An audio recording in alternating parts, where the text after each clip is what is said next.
Most people think credit cards are convenience tools, but they're not. They're profit machines, engineered to banks win quietly while you think everything is under control. Here's the uncomfortable truth. A credit card isn't your money, it's the bank's money. Every time you tap or swipe, they front the cash, and you deal with the consequences later. And later is exactly where people get crushed. Because while you go through your month, every purchase piles up inside a billing cycle you never consciously track. Groceries, bills, coffee, online impulse buys, all stacking into one number waiting for you at the end. Then comes the trap disguised as kindness. The minimum payment. It looks easy, almost harmless, but it's the mechanism that keeps millions in debt for years and prints billions for the banks. Let's look at a simple example. Imagine you owe $1,000. The minimum payment might be around $25. That seems easy, but paying only the minimum is like trying to clean a flooded house with a cup. It looks like progress, but the water keeps coming faster than you can remove it. That incoming water is the interest. And credit card interest isn't normal interest.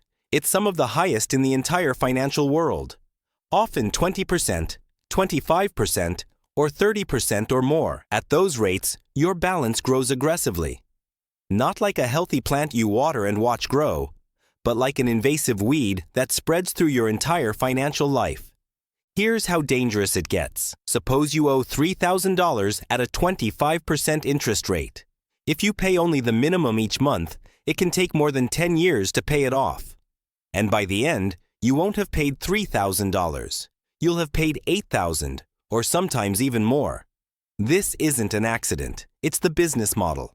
Credit card companies don't want you to pay the full amount, and they don't want you to pay nothing. If you pay everything, they earn no interest. If you pay nothing, your account may default, and they risk losing money. What they want is the middle. People who pay just enough to avoid trouble, but not enough to escape the debt. Those are the most profitable customers. But here's the surprising truth. Credit cards are also one of the most powerful financial tools available, when you use them correctly. Millions of people use credit cards without ever paying $1 in interest. They get rewards, cashback, travel perks, buyer protection, and even insurance. While the bank earns nothing from them, they've learned how the system works and how to flip it in their favor. Let's break down how to do exactly that in 4 rules. Rule number 1.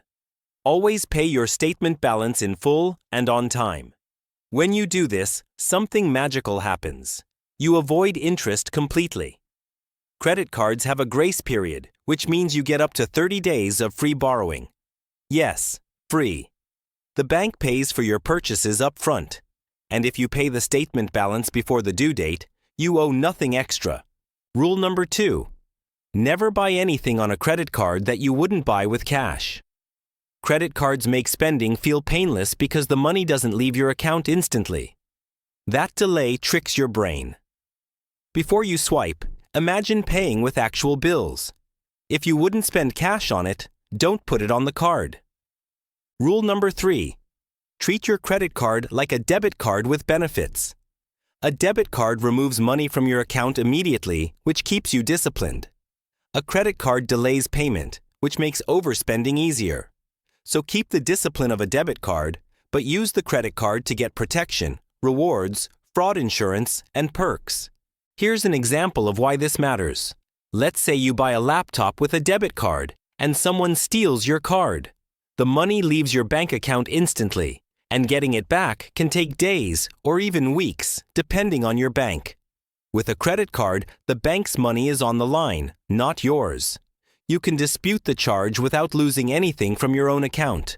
That level of protection is one of the most underrated advantages of credit cards. Rule number 4. Use credit cards to build your credit score.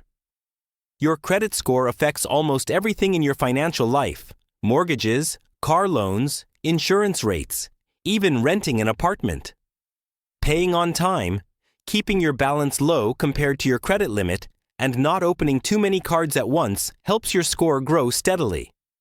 A higher credit score can save you thousands over your lifetime. Now let's talk about rewards. Cashback, airline miles, hotel points, exclusive perks. All of these feel like free gifts, but banks offer rewards for one specific reason: to make people spend more. Studies show that people spend more when using credit instead of cash. That's why rewards exist, but here's the twist. If you control your spending, you can enjoy the rewards without falling into the trap. Use the bank's money for a month, pay your balance in full, collect the rewards, and pay zero interest. That's how to win the credit card game. Let's dig deeper with another example. Imagine you spend $1,500 a month on normal expenses like groceries, gas, and bills. If you put everything on a rewards credit card and pay in full every month, you could earn hundreds of dollars per year in cashback or travel points, simply by changing the card you use, without changing your spending. Credit cards are a system. They reward discipline and punish confusion. But once you understand the rules, you can use them to protect your money, build your credit, unlock perks, and avoid the traps that banks hope you walk into. Now you know how credit cards actually work, and that it's not only as simple tools for spending, but as powerful systems that can either build your financial future or drain it, depending on how you use them. If you want more clear and simple explanations about money, subscribe.